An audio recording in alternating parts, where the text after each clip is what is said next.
My lords, ladies and gentlemen, hello and welcome back to Rimworld Ideology and our Ice Sheet challenge here with Cobra. As we left off previously, Cobra is just doing a little bit of research at the research bench as we press ever closer to unlocking the secrets of pottery. Now, at the end of the last episode, I did mention about the possibility of expanding or moving, I suppose is a better term, into a mountain base. Now that we have decent levels of cold protection down to negative 63 degrees Celsius, we should be relatively comfortable inside the mountain base without the heat that is generated by the steam geyser here. So I think that's what we shall aim to get accomplished today. We shall also move our stockpile into the mountainside as well, so we're not having to travel halfway across our little area here just to access our stockpile for a bite to eat. So given that it is almost time for Cobra's sleep, I think in the next morning is when we'll start work excavating the mountainside, and we'll start off pretty much like we have here with a single room base for Cobra to begin with, and then obviously over time we shall add to that and expand it further as our needs expand as well. Now I've just noticed up at the northern end of the map we have two walruses that have wandered onto the map, so before we do go ahead and expand into the mountain, I think it's probably a good idea to go and hunt those two walruses just for the food and leather that they are going to supply. So we'll have our breakfast, and I think now we shall go ahead, draft Cobra, take him up to the northernmost edge of the map, and we'll prioritise hunting these two walruses and getting them hauled back to our base. Okay, so we've finally made our way to the location of the walruses, so we'll flag them to be hunted now, and we shall instruct Cobra to go ahead with the hunt. This should be made relatively easy because of the auto pistol that we managed to loot in the last episode.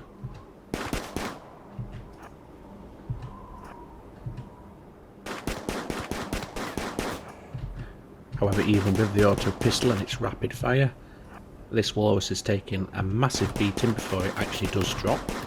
Yes, we've hit it a fair few times and it's still moving around. Still going strong. And finally we can finish it off. There we go. So that's one walrus down. We'll now prioritise hunting the second walrus here. The foggy sandstorm isn't helping this because it greatly decreases our accuracy with ranged weapons. Okay, so that's the second walrus finally taken care of. So let's get these hauled back. So what I did envisage taking maybe half a day to achieve has actually taken a full day. And as we can see, we are on the verge of starvation. Our mood is appalling. And if we don't tend to our needs pretty quickly, then we're going to find ourselves in grave risk of a mental break. So we'll allow Cobra to take care of his basic needs now, just to get his mood improved as much as we can. And we'll even go for a bit of recreation time before we head off to sleep. We aim to get to about at least 50 or 60% here. And then we'll head off to bed. And then in the morning we shall retrieve the second walrus carcass from this little cave network here. Haul it back. We'll process both of the corpses to get the meat and the levers that they provide, and then we shall press on with moving ourselves into a mountainside base. And I think we'll also get some deadfall traps around these entrances to this little walled off compound that we created in the last episode. Okay, so that's breakfast out of the way. Let's get this other walrus down here before we start any butchering work. Obviously at the moment we're still under the influence of this psychic suppression, which is reducing our consciousness to just 50%. That explains the slow movement speed that we are currently experiencing. Okay, on our way there, we've just had a new quest come through. This one is called the Sad Drifter. So a refugee named Zach is wanting to join our colony temporarily, in exchange for which he will provide work for us. However, there is the very real chance that he will betray us and attack us at some point. The flip side to that is we can accept his help and just force the issue ourselves and take Zach down before he has a chance to consider betraying our trust. And that's going to help provide extra meat and levers to our stockpile, as well as potentially some pretty decent gear depending what he has equipped. So I think we shall accept that quest. There we go, here comes Zach now. A fairly decent, well-rounded colonist, although nothing jumps out majorly. Although the sanguine trait is very interesting. In terms of Zach's gear, they have a flop hat and some decent tribal wear which we could take, and they are equipped with only a steel hatchet. So I think what we'll do is we'll draft Zach, we'll do the usual process of having Zach remove their clothing, and then we'll just leave them to perish out on the ice sheet. Even with their gear equipped, they don't have a decent minimum comfortable temperature, as we can see, only -7 degrees. So we wouldn't even have to strip their clothing if we didn't want to. They would still become hypothermic very quickly out on the ice sheet. However, if we didn't remove their gear, then when they did pass away, all the gear would become tainted. Unfortunately, they're not wanting to drop all of their equipment, so some of the gear will become tainted when they pass away. So Cobra's just doing a bit of social relaxation by himself there with a beer, as we can see. Zach has become incapacitated out on the ice sheet. That's not any great surprise to anyone, I am sure. It was only a matter of time. So we'll leave Zach to the elements. In the meantime, we shan't do any butchering, but what we shall do is start digging out our little mountain base. We have another seal on the map in the northeastern corner. However, there's a good chance that that seal will turn manhunter and come to hunt Cobra. So rather than going out to meet it, we shall hope the seal comes to us. In the meantime, let's start planning where we want to begin construction or excavation on our little mountainside retreat. So as I said, initially it will just be a simple one-room system which will contain our bed, our production facilities, as well as our research table. We also want a stockpile zone in the mountain as well. And we'll make it a fairly large stockpile zone so we have room for further expansion, as well as enough room to ensure we can get all our current equipment hauled down there. Again, Cobra is desperate to butcher this creature, but we'll prioritise the mining. As we can see, this mountainside here is primarily composed of granite, so the mining will take a little bit longer than ordinarily we would like because of the higher hit points of granite. Alright, so Cobra once again has decided he wants to do some butchering, so this time rather than argue we'll go along with it, and you can butcher up the two walrus corpses. And in fact that probably isn't a bad idea now that I come to think of it, because with the leathers that the walruses are going to drop when they are butchered, we can craft a backpack. That will increase our carry capacity, so when we come to move our stockpile zone into the mountain, we should make far fewer trips than we ordinarily would. So I'll bow to Cobra's wisdom in this instance, and we will allow him to take care of the butchering work first. So that's provided us a decent amount of gear. It has also completely filled our stockpile now. We'll have a bite to eat, and then tomorrow we'll craft the backpack. And then once that's done, we'll continue with our mining work on our new base. In the meantime, a criminal surgeon is crashing nearby.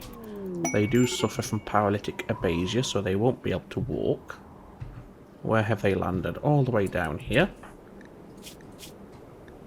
In terms of the gear, it's nothing too spectacular, so rather than prioritise stripping Tony of their clothing, instead we'll let the elements take them because they don't have adequate cold protection for this environment. This psychic suppression is making our job a lot slower. I think it's going to last for 5.8 days. It's currently lasted for 4.7, so another day or so and we should be back to normal. In the meantime, let's craft a backpack as discussed. There we go. We'll get that done tomorrow once we wake up and have our breakfast. And with that, with the increased carry capacity, it's going to make the hauling job a lot easier once we get our new stockpile zone constructed, or excavated, I suppose would be a better and more accurate term, in the side of the mountain. So that's the end of Tony. Cobra now is desperate to return to his mining duties, however we'll have some breakfast first and we'll get this leather backpack crafted as well. So the backpack consumes 50 units of leather. We have plenty, so it was a good idea to hunt the two walruses that appeared on the map. The seal is currently targeting the snow hare that we left untouched in the northwestern corner. There is still a chance in the future the seal will come to target us and save us a lot of walking around the map. I'm not sure where the snow hare has disappeared off to, but it's gone somewhere. In fact, the seal is being very brave and is actually hunting one of the mega scarabs, so this might turn out to be quite interesting to watch. Interestingly, this didn't aggro the mega spiders.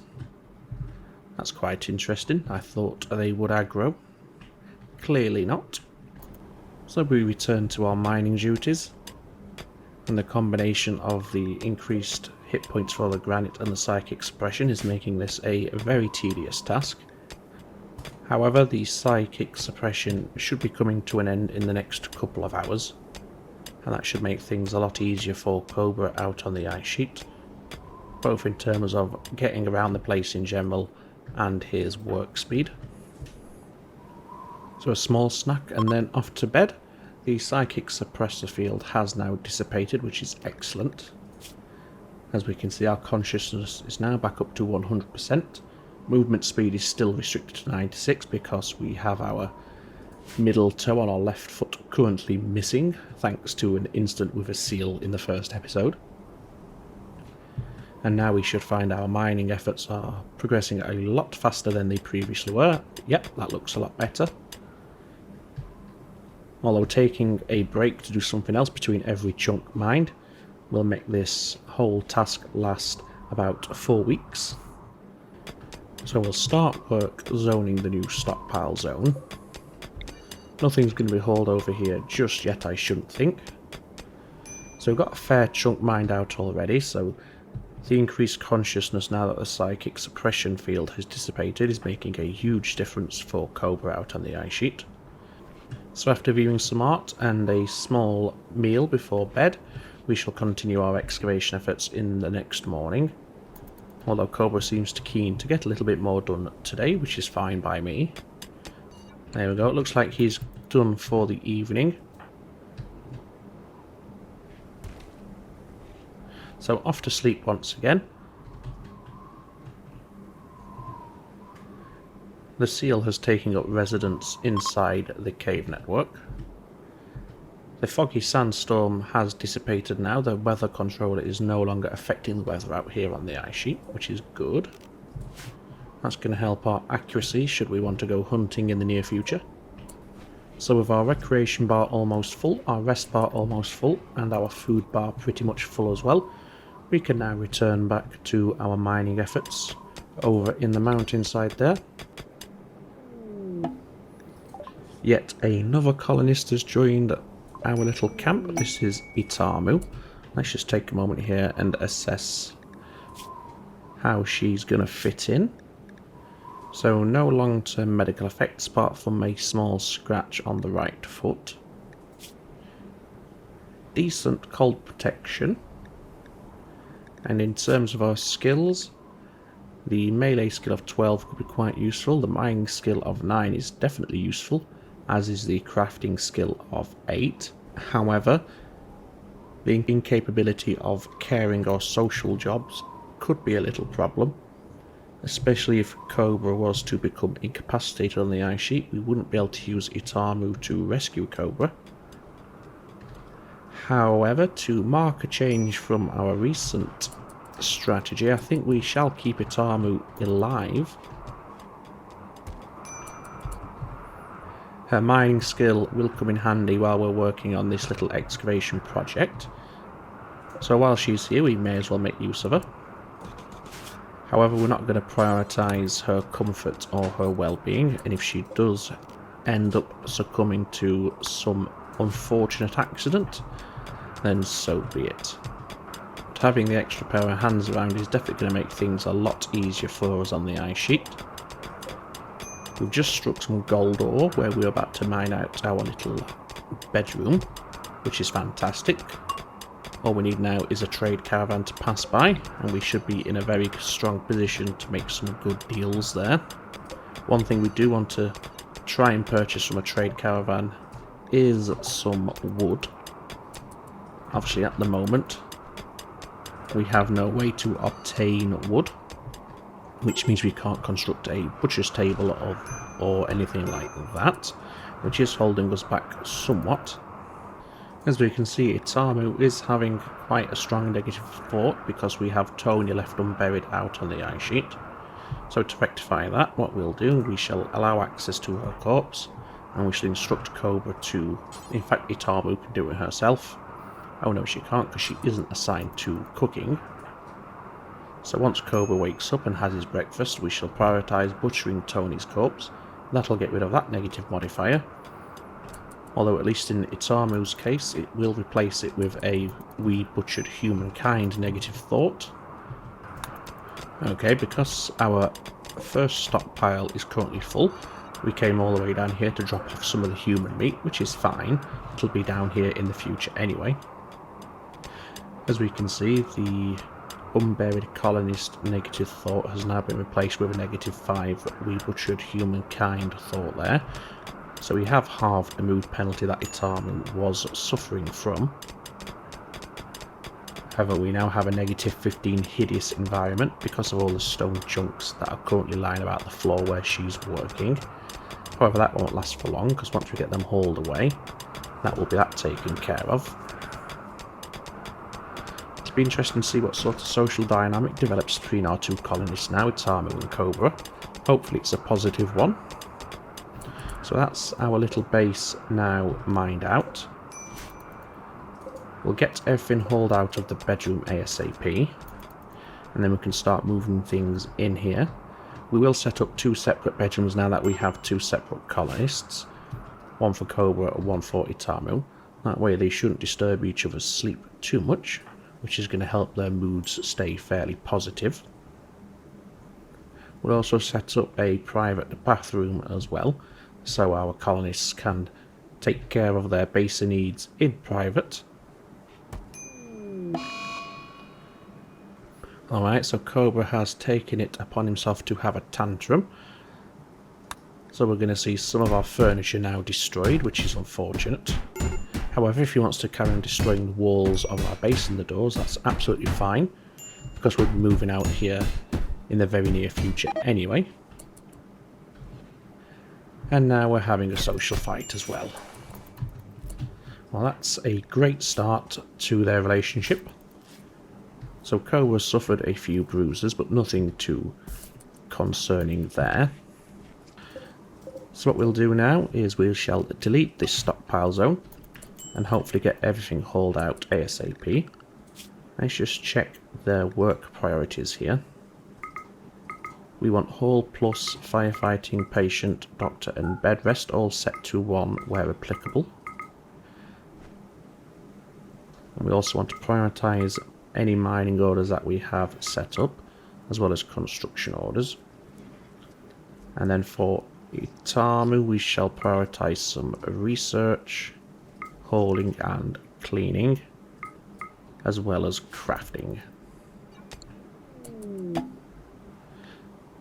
We have yet another transport pod crash on the ice sheet. This person does have some pretty decent cold gear on them, so we'll tell Itamu to go and strip Mila. We're not going to attempt to... Oh, she's got herself up and started escaping the map. Oh, well, that wasn't to be. It's not the end of the world. What I am going to do is set up a stockpile zone outside as well. And this will be for all the stone chunks that we currently have lying around.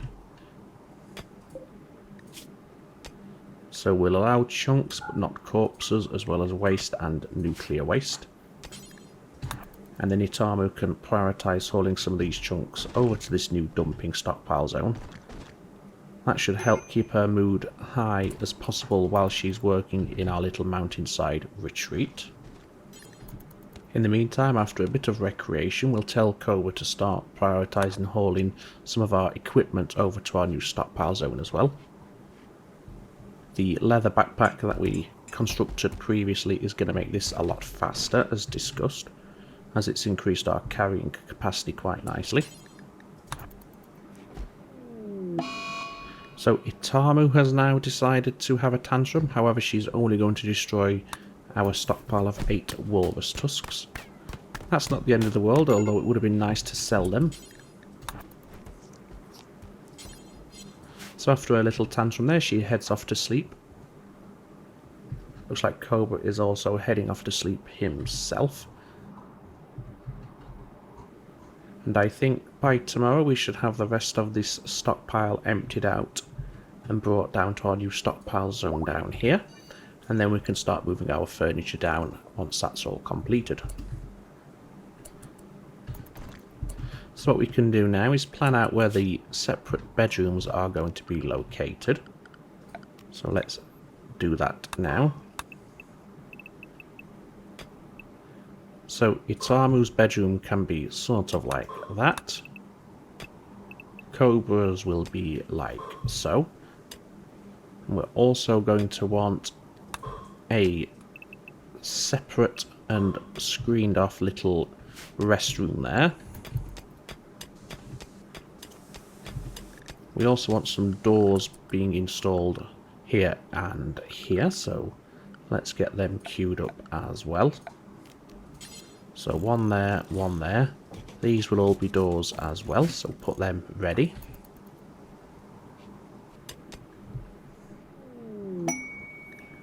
Excellent, we have a trade caravan now arriving, an exotic goods trader.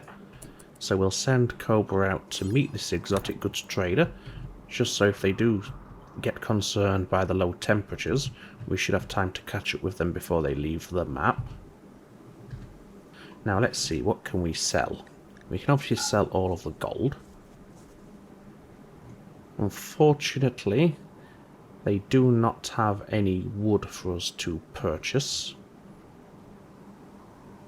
The only thing of use for us could be the Glitter-World medicine here. Everything else at the moment is of dubious use, although the skill trainer. However, I don't think it's worth the price there. They don't have any food, although we could purchase 2 elks to slaughter. In fact, I think we'll do that, and that'll still net us a profit of 230 silver. So we'll accept that trade, and then the 2 elks will be immediately flagged for slaughter. And we shall ask... Oh no, she's not assigned to animal handling, but we'll change that. Itamu can make her way out to slaughter the 2 new elks. So Cobra is off to sleep for the night. Itamu has slaughtered one of the elks, but not the other, so we'll get both of those slaughtered now. There we go. They will deteriorate a little out on the ice sheet, but we have enough time to finish off expanding our new stockpile zone before they deteriorate completely. And we have yet another bulk goods trader returning. I do believe this is a different caravan, indeed it is. So we'll let them get a little bit closer and then we'll head out with Cobra, see what they have available. Ideally we would like some wood if they have any. Let's go and see. Ah, they're leaving and we're not going to catch them. That's very unfortunate. Left it a little bit too late. In the meantime, a shirt has dropped down from the skies. Cobra, rather than repair everything, please go and mine the granite. Okay, so he's desperate to repair, so we'll just let him get on with it, why not? Fortunately, Itamu has continued to work on our stockpile excavation efforts. Hopefully that's now created enough room to hold the 2 elk corpses down here. And there we go, that's the stockpile zone now completed.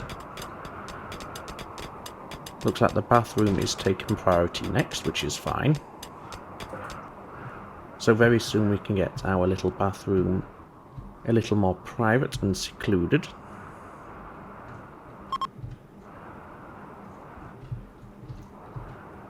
So all the hives have now vanished. I guess that's because of the cold temperatures rather than any external factors.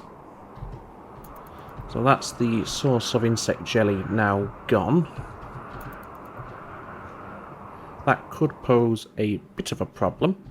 Although with 2 elks still to butcher, I think we're okay for food for the next few days, even with 2 colonists.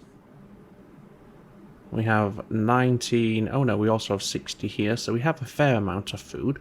Although Itamu's not going to enjoy consuming human meat too much, but if it's that or starvation, I'm sure she'll go for the cannibalism. So our colonists now make their way down to their soon-to-be new mountainside retreat. Okay, so we've stumbled upon a limestone wall. Let's have a quick look what's on the other side of this. In fact, let's not, because it's an ancient danger. So stop that, Cobra. We'll do that a little bit later when we're in a much better position to fend off what's inside. I thought it was just a generic ruin. Unfortunately it's not, so I'm glad we had that little notification there, because that could have ended very, very badly. Okay, so now that the bathroom has been fully mined out, we'll reinstall this steel latrine in the new bathroom. Unfortunately, we can't reinstall the well, nor can we put one in the bathroom because there's no underground water source, as we can see from this blue tile overlay. So our well will have to be constructed outside, which is a little bit annoying. However, it's a lot closer than our existing well, so it saves walking all the way to our former base to have a wash. So now we can start planning where the furniture is going to go. We'll put the research bench just there. Our dining table can go here. We're going to need a second stool for this so our colonists can eat together. There we go. The artwork will have one in either bedroom.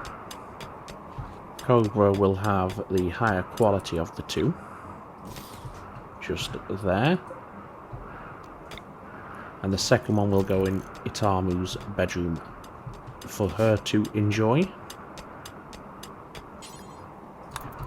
So we'll have the latrine brought down here now.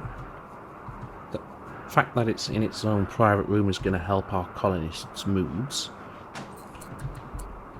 And then once that's done, we can send them off to sleep for yet another night on the ice sheet.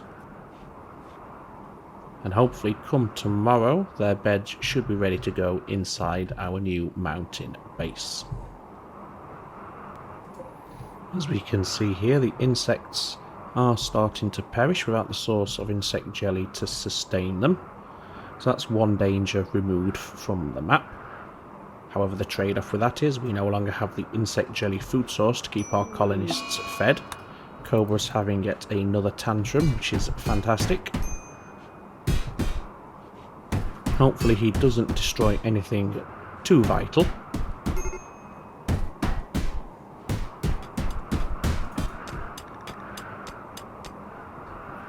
As we can see, Itamu's had to resort to cannibalism, which she does not enjoy at all.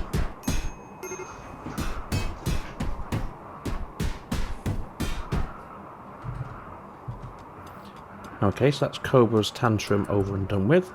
Thankfully he didn't destroy anything too vital. In fact, I don't think he destroyed anything at all. He did damage the walls, but that's fine. Got no concern about that whatsoever.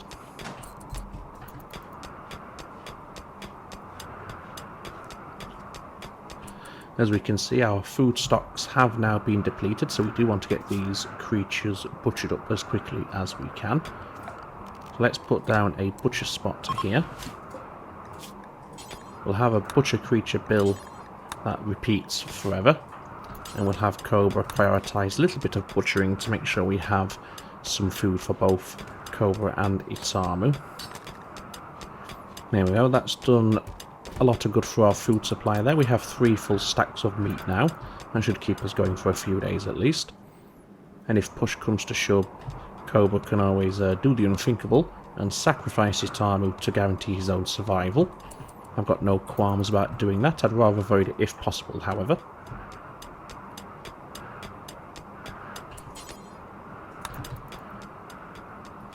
As we can see, it doesn't look like we're going to get our bedrooms finished today. So it will be one more night in the old base. Just going to clear the original home zone now so that Cobra isn't inclined to repair all the damaged walls that he created in his last tantrum. Instead we want to focus... No, we don't want to focus on getting goddamn food poisoning, but we do want to focus on excavating the bedrooms so we can get our colonists moved in to make our work down here a lot more efficient. So a bush sniper named Sam is wanting to join our colony. I'm going to reject that, just because micromanaging these two at the moment while they're excavating their base is proving a little bit of a challenge.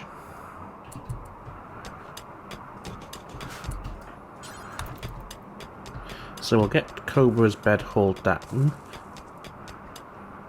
His bedroom has been fully excavated. Itamu's will have to wait until tomorrow yet again. Doing all this while suffering from food poisoning isn't the most conducive set of circumstances, but we are almost done now.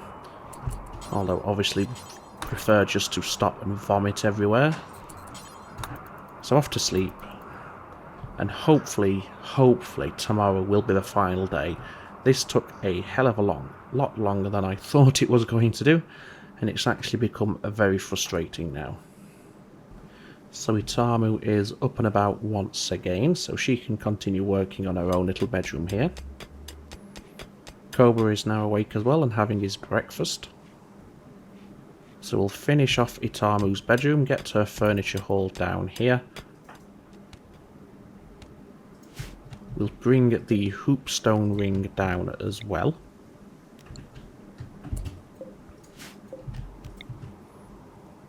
And we'll have that placed just outside of the base.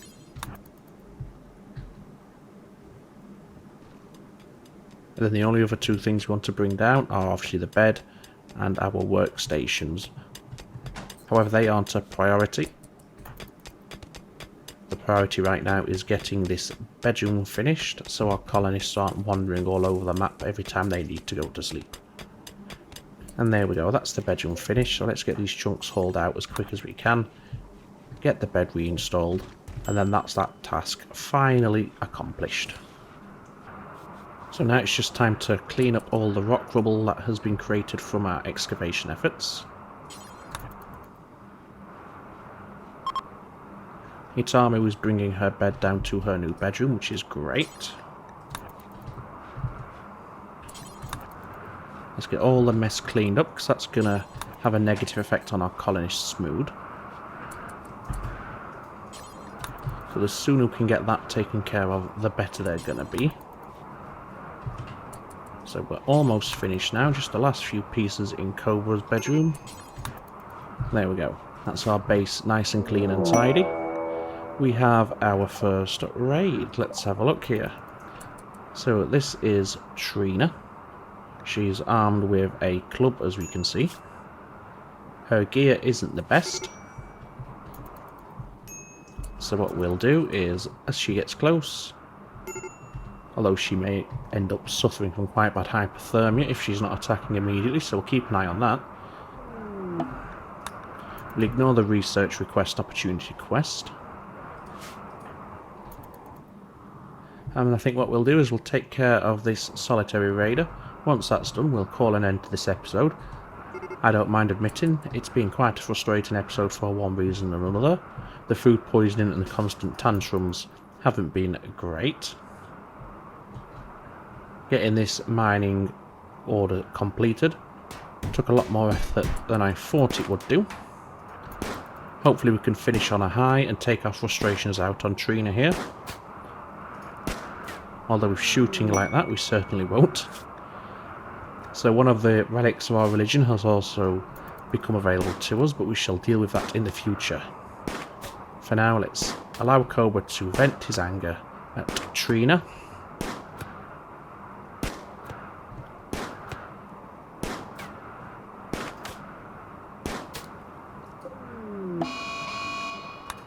So the seal has also gone manhunt, which is fine. That provides us with an easy kill for future food. But the seal, we shall leave and deal with it in the future. It isn't any major threat to us. We do have our little compound walled off and it will not attack the doors. So I think now that this has all been done, the raid has been taken care of, we shall call an end to today's episode. As I said, it's been a rather frustrating one from my point of view. The whole mining orders took a lot longer than I thought they would. And balancing these two colonists' mood hasn't been the easiest task in the world. But now that they can take care of other duties around the base, it should be a lot easier. However, keeping Itamu happy because of the cannibalism that she has to endure isn't going to be the easiest task in the world. So Itamu's time with us may not be long-lived at all. So for now, with the news that we've finally researched pottery, I shall say my goodbyes. So all that remains for me to say is, as always, ladies and gentlemen, take very good care of yourselves. It's ta-ta for now.